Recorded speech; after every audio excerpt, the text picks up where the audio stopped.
Bonjour, donc dans cette vidéo retour au cours, on va voir une technique assez classique qui s'appelle l'intégration par partie. Alors, ça permet souvent de calculer l'intégrale d'un produit de fonctions.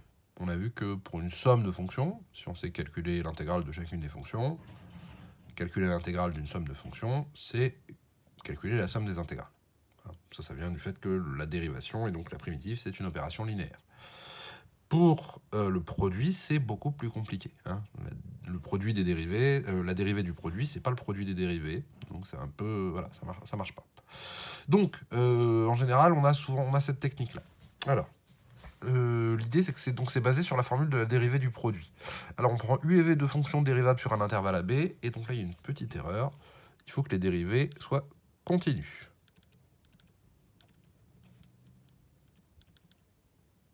Bon, ce sera toujours le cas en pratique dans les exercices que vous aurez à faire cette année. On a toujours des fonctions qui sont indéfiniment dérivables, donc ça pose pas de problème. Mais en toute rigueur, ça s'applique aux fonctions dérivables avec une dérivée continue. Alors, l'intégrale de a à b de u de t v' de t, c'est donc u de t v de t entre a et b, c'est-à-dire le crochet d'intégration, c'est fait u de b v de b moins u de a v de a, moins l'intégrale de a à b de u' de t v de t. Autrement dit, pour calculer l'intégrale de ça, si on a une primitive de v', eh bien, on peut calculer ça comme ce terme-là, moins l'intégrale en changeant le prime de place, en quelque sorte. C'est-à-dire qu'on dérive u et on primitive v. Alors, on va faire un exemple tout de suite, je fais juste la démonstration. Donc la démonstration, elle vient d'où? Elle vient du fait que si vous calculez la dérivée de uv, c'est u'v plus uv'. Ok? Et donc ça, ça s'écrit aussi uv', c'est donc uv', la dérivée de uv, moins u'v. Bon, je vais juste changer celui-là de place. Donc, qu'est-ce que ça veut dire? Ça veut dire que intégrale de a à b de u de t v' de t dt, ça vaut intégrale de a à b de uv' de t dt, moins intégrale de a à b de u' de t v de t dt. J'aurais peut-être pas dû tirer le trait au milieu. Bon. Donc, donc là j'ai utilisé la linéarité de l'intégrale. Donc, intégrale de a à b de u de t v' de t dt, ça vaut quoi?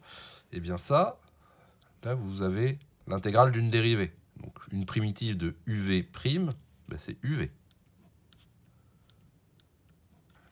C'est uv', le contraire de la dérivée c'est la primitive, donc la primitive de uv', c'est uv, donc entre a et b, moins intégrale de a à b de u de t, de u' de t, v de t, dt. Voilà. Donc, l'idée de tout ça, c'est quoi? C'est que parfois, dans un produit de fonctions, il y a des... en dérivant une des fonctions, on va trouver une forme plus simple. Alors, on va prendre un exemple tout de suite. Donc, intégrale de 0 à pi sur 2 de t cos t dt. Alors, si vous regardez ça, donc là, il faut un tout petit peu d'habitude pour sentir laquelle on va dériver et laquelle on va primitiver. Alors, on peut regarder déjà, voir la forme du cours. Voir si normalement, j'ai pas été trop mauvais, je l'ai mis dans le bon sens. Donc, c'est... le cours, le théorème vous dit que pour calculer u de t, v' de t.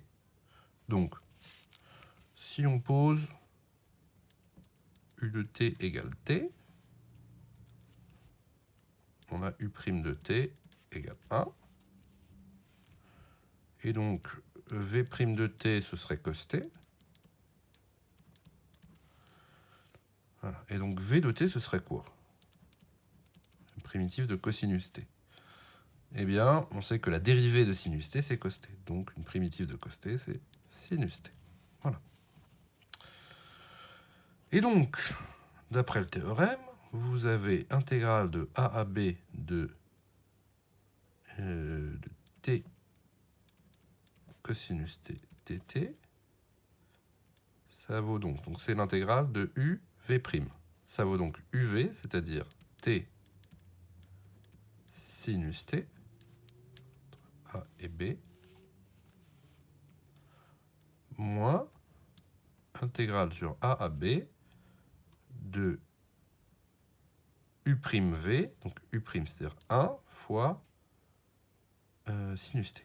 Voilà, on va y arriver. dt. Voilà, mais là, en fait, qu'est-ce qui s'est passé? Ça, cette intégrale-là, vous ne pouvez pas la calculer. T cos, enfin, vous pouvez la calculer, c'est ce qu'on va faire, mais vous ne pouvez pas la calculer avec une primitive. Une primitive de t cos t, c'est très compliqué à trouver. Hein. Donc, qu'est-ce qui se passe? Eh bien, en fait, en dérivant le t et en primitivant le cosinus, vous vous retrouvez avec une intégrale qui, elle, est calculable. C'est l'intégrale de sinus t. Pardon, donc a, b, donc à faire, on va leur donner les valeurs. 0 pi sur 2, 0 pi sur 2. Voilà. Hein, l'intégrale de 0 à pi sur 2 de sinus t, ça se calcule sans problème. Alors, qu'est-ce que ça donne finalement? Ça donne donc t sinus t entre pi sur 2 et 0. Ça vous fait pi sur 2 sinus pi sur 2, moins 0 sinus 0, moins intégrale de 0 à pi sur 2 de sinus t.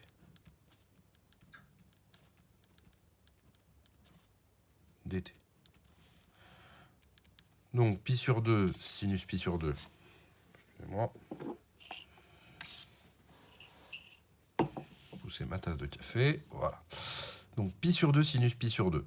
Bon, sinus pi sur 2 ça fait 1, pi sur 2, donc ça fait pi sur 2, moins 0, moins une primitive de sinus t, ce sera moins cos t, puisque la dérivée de cos t c'est moins sinus t, donc une primitive de sinus t c'est moins cos t.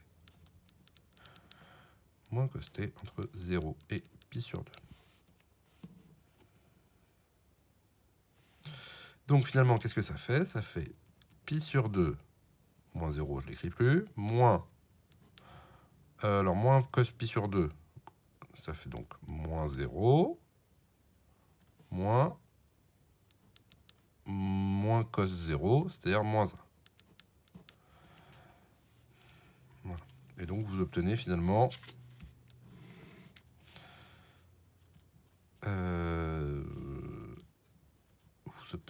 hop, je vais décaler par ici, vous obtenez finalement que cette intégrale que je vais appeler i, pour pas avoir à écrire, i, elle vaut donc pi sur 2 moins, ici ça fait plus 1, hein, donc pi sur 2 plus 1. Pardon, la parenthèse moins 1, ça fait donc 1, donc pi sur 2 moins 1.